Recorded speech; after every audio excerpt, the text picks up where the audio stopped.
Quand nous pensons à la Troisième République, nous pensons à de grandes avancées en France dans tous les domaines, du scientifique à la littérature, en passant par la politique. Tous ces grands domaines ont eu leurs acteurs, souvent brillants. Bref, aujourd'hui, nous allons revenir sur l'un des plus grands acteurs politiques de la Belle Époque, j'ai nommé Jules Ferry.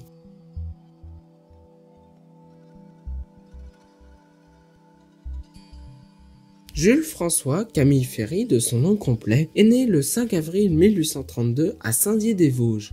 Il est le fils de Charles-Édouard Ferry, avocat, et d'Adèle Jamelet. Il est issu d'une famille catholique vosgienne et fondeur de cloches établi à Saint-Dié-des-Vosges en 1718. Paradoxal quand on sait que c'est une figure anticléricale. Il est tout d'abord élève au collège de Saint-Dié jusqu'en 1846. Puis, plus tard, ses parents s'installent à Strasbourg. Il rejoint donc le lycée impérial de cette ville. Sachez que ce lycée existe encore, mais qu'il porte le nom de Fustel de Coulonges. Il est ensuite étudiant à la faculté de droit de Paris. Jules Ferry est destiné à une carrière d'avocat. Il devient un avocat réputé, même si en parallèle, il se passionne pour la politique et se place rapidement dans la défense des républicains face à l'Empire.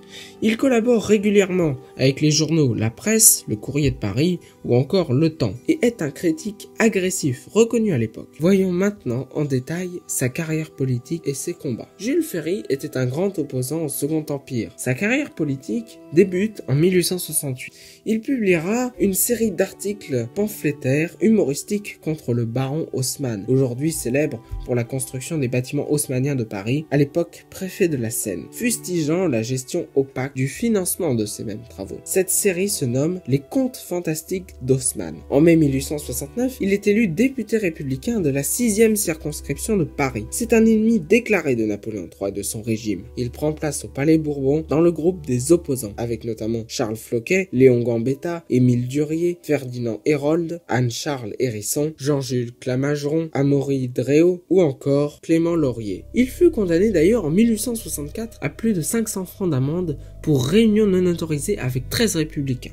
Le 4 septembre 1870, suite à la déclaration de guerre de la France à la Prusse, Jules Ferry devient membre du gouvernement de la Défense nationale. Le 15 novembre de la même année, il est nommé maire de Paris afin d'assurer le ravitaillement de la capitale assiégée par l'armée prussienne. Mais ce mandat va s'avérer un petit peu particulier. En effet, afin d'assurer l'alimentation de tous les habitants, il met en place des restrictions alimentaires qui lui valent des surnoms péjoratifs tels que Ferry l'affameur et Ferry famine. Le premier jour de la Commune, le 18 mars 1871, Jules Ferry étant adversaire des fédérés, il encourage Adolphe Thiers à utiliser les canons de la garde nationale, ce qui entraîne son départ à Versailles. Jules Ferry est également obligé de fuir, bien qu'il garde le titre de maire jusqu'au 5 juin 1871. Mais du coup, comment s'est terminée la guerre? En fait, Jules Ferry eut un rôle important dans celle-ci. Suite aux élections législatives du 8 février 1871, il est élu pour la première fois député des Vosges, un titre qu'il conservera longtemps. Il est chargé de négocier à ce titre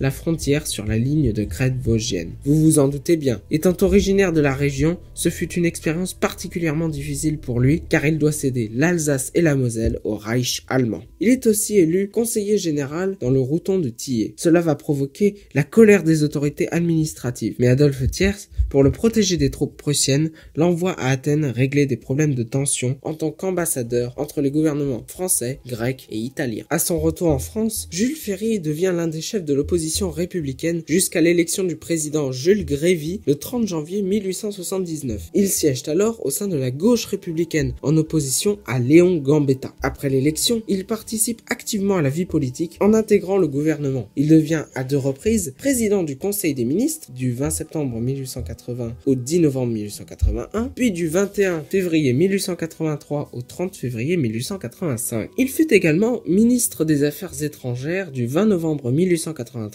au 30 mars 1885. Enfin, il fut aussi ministre de l'Instruction publique et des Beaux-Arts à 3 reprises, du 4 février 1879 au 10 novembre 1881, du 30 janvier au 29 juillet 1882 et du 21 février au 20 novembre 1883. Et c'est lorsqu'il fut à ce ministère qu'il marqua le plus l'histoire de la Troisième République et l'histoire de France plus généralement avec ses lois scolaires. Lorsque l'on évoque les lois scolaires de Jules Ferry, 2 textes sont principalement évoqués. Il y a tout d'abord celui du 16 juin 1881 qui garantit la gratuité absolue de l'enseignement primaire dans les écoles. L'objectif est ici de la rendre plus accessible à tous les citoyens. Mais nous retrouvons aussi le texte du 28 mars 1882. Cette loi met en place un enseignement primaire obligatoire de 6 à 13 ans. Elle remplace également les membres religieux du corps enseignant par des laïcs. Et oui, Jules Ferry était un anticlérical et pour lui, l'enseignement ne devait pas être lié à la religion. On retrouve aussi des mesures plus égalitaires entre les hommes et les femmes, comme la loi sur l'extension de l'enseignement secondaire aux jeunes filles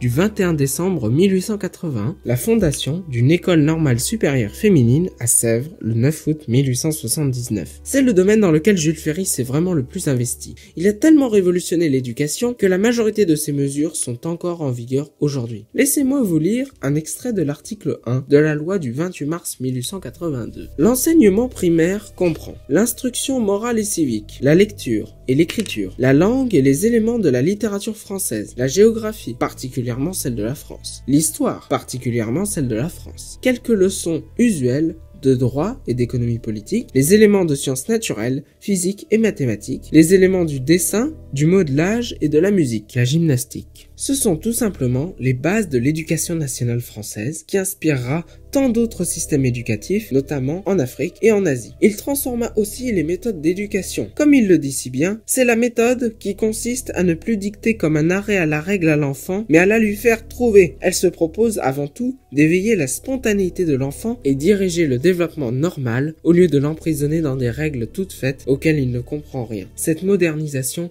a également permis à des millions d'enfants des colonies d'avoir accès à une instruction très qualitative. Et c'est une merveilleuse transition pour aborder le deuxième thème politique principal de Jules Ferry, moins glorieux celui-ci, l'expansion coloniale. Jules Ferry était favorable à l'expansion coloniale française. En effet, lorsqu'il était président du Conseil des ministres, équivalent de Premier ministre, il obtient le protectorat français en Tunisie le 12 mai 1881 par le traité de Bardo. Il l'obtient aussi à Madagascar. Il lance également l'explorateur Pierre Savergnan de Brazza à la conquête du Congo. Il fut assez critiqué par plusieurs groupes politiques. Dans l'opposition, on retrouve notamment la gauche de Georges Clemenceau, qui s'oppose au discours sur la hiérarchie des races, et la droite d'Adolphe Thiers, qui préfère plutôt développer la métropole en priorité et préparer la vengeance contre l'Allemagne. Les raisons du soutien de Jules Ferry étaient la croyance à la hiérarchie des races. Théorie selon laquelle il y aurait une hiérarchie des races, c'est-à-dire que, selon Jules Ferry, le blanc est plus intelligent que le jaune est plus intelligent que le noir, etc., etc.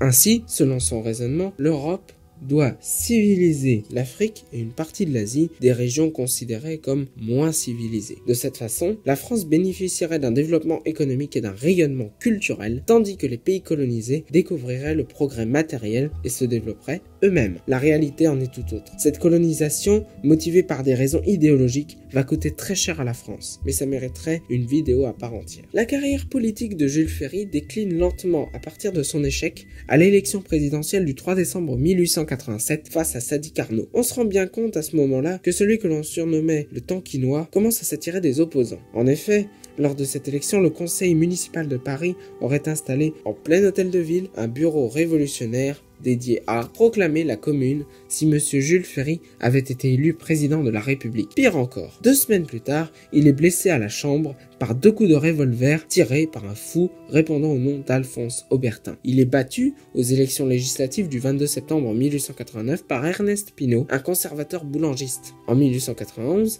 il est élu au Sénat et en devient président le 24 février. À partir de mars 1891, il préside la commission sénatoriale d'études sur la question algérienne. À ce titre, il est l'auteur d'un rapport publié en 1892 sous le titre « Le gouvernement de l'Algérie ». Avec cette commission, Ferry prend conscience des réalités de la colonisation. Cela transforme ses idées et il en va même jusqu'à reprendre certaines idées de la politique algérienne voulue par Napoléon III, une politique en totale opposition avec la sienne. Sa carrière politique va finalement s'arrêter le 17 mars 1893, car il meurt d'une crise cardiaque à Paris. Des obsèques nationales ont lieu le 22 mars 1893 dans la cour d'honneur du Luxembourg et il est inhumé à Saint-Dié. Finalement, je dirais que Jules Ferry est un personnage controversé, notamment sur ses idées coloniales. Il a tenu des propos racistes, mais il est à noter que cette opinion était courante à cette époque. Il faut replacer ses propos dans le contexte historique. Néanmoins, il a grandement modernisé l'éducation, à tel point que de nombreux pays s'inspirent de ses principes, de l'Asie à l'Amérique en passant par l'Afrique. Il mit également en place des politiques plus égalitaires et favorables à la liberté des individus en contribuant à la mise en place de la liberté d'opinion, de la liberté de presse et de la mise en place des syndicats. Ne l'oublions pas, Jules Ferry était une figure majeure de la Troisième République, un régime politique qui appliqua beaucoup de liberté. Et en cela, il reste un héros de l'histoire de France.